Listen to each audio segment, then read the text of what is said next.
in the pre-pandemic situation, business continuity architecture was planned only by the large organizations because, it's very complex to deploy and stuff like that, right? But this continuity has to be planned by everyone. That's one of the, I think, the biggest learnings of the pandemic. So when we look at the small manufacturers which is what the topic of the panel discussion is today, I would look at it at two parts.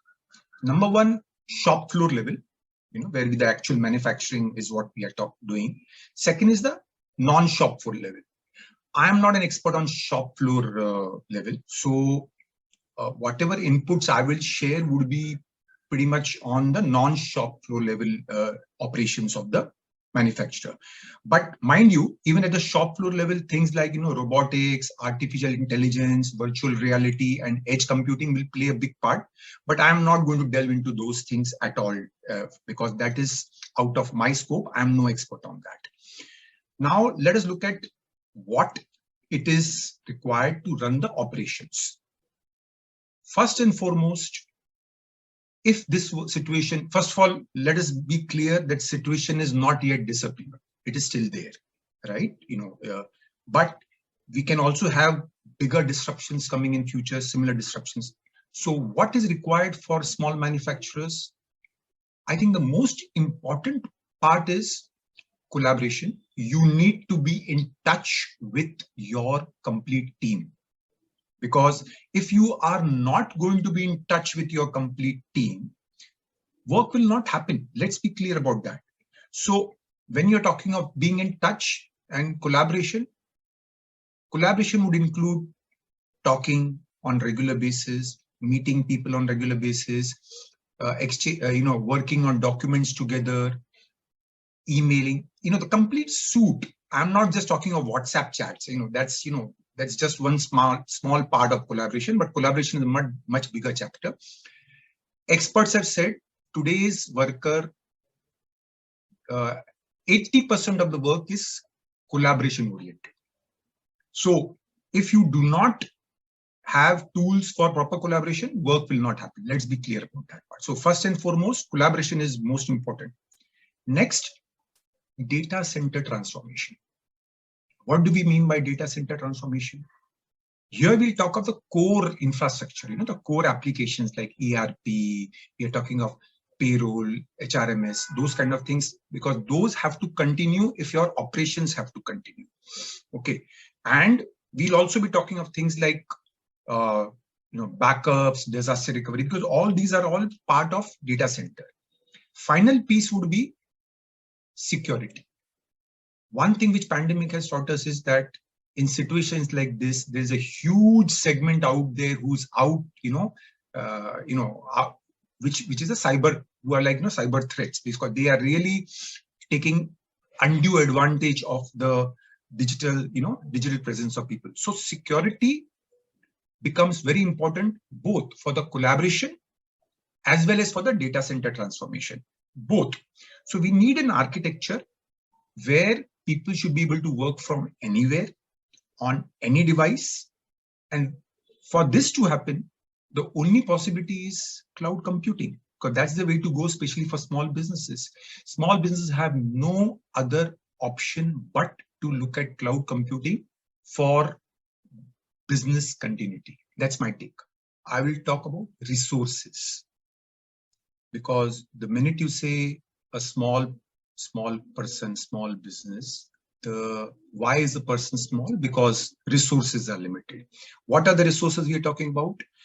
Resources can be people, resources can be money, resources can be time. So let us look at each of these three buckets, right?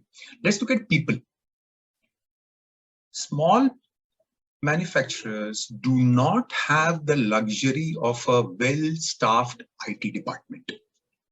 They don't, because it's typically, they can't afford to have these people with them.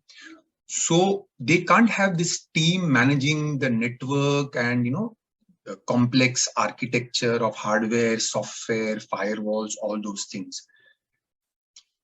So when they go for the cloud, what happens is all this heavy duty stuff is managed by the cloud provider, because you don't really have to manage that core infrastructure in terms of hardware and network and firewall XYZ.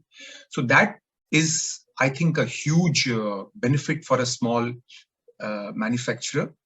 So I spoke of people. Now show me the money. Second part is the money part, right?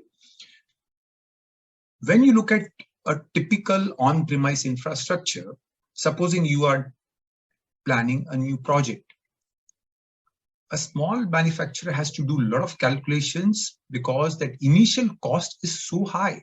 You have to plan for multiple servers, you have to plan for multiple operating systems, application software, the works, implementation. And then also an important part is trying to figure out the right size. Okay, if I'm investing today, will this work for next 5 years? So if I'm investing in this infrastructure today, this infra should be suitable even after 5 years. So, you are literally planning for 5 years in advance. With cloud, what happens? All this CapEx, the capital expenditure, gets converted into operational expenditure, which means today you are starting your operations. You are, starting with only a couple of users going to be using the system. So you'll have a couple of small virtual machines on the cloud, which is probably going to cost you 5,000, 10,000 in the first month. As you keep on growing the cloud infrastructure, and you are paying every month. So instead of paying maybe 20 lakhs infrastructure on day one, or before day one rather, you are slowly scaling up your investments every month. So the minute you convert capital expenditure to operational expenditure, the whole ballgame changes tremendously, right? So that was second huge area which I think is very, very relevant to the small manufacturers. Third is the time. Now, in the on-prem world, whenever you are executing a new project, the whole process of getting the infrastructure, getting the planning for it, all that takes a huge amount of time, You have to set up a payroll system and a manufacturing system. You have to do sizing. That kind of stuff takes us so much time in getting the equipment and trying to follow up with the various vendors, etc., etc. Whereas with cloud, if I have to set up the initial infrastructure, I can do it in a couple of hours. So I think the third important area within the resources would be time. So these are three resource-oriented benefits.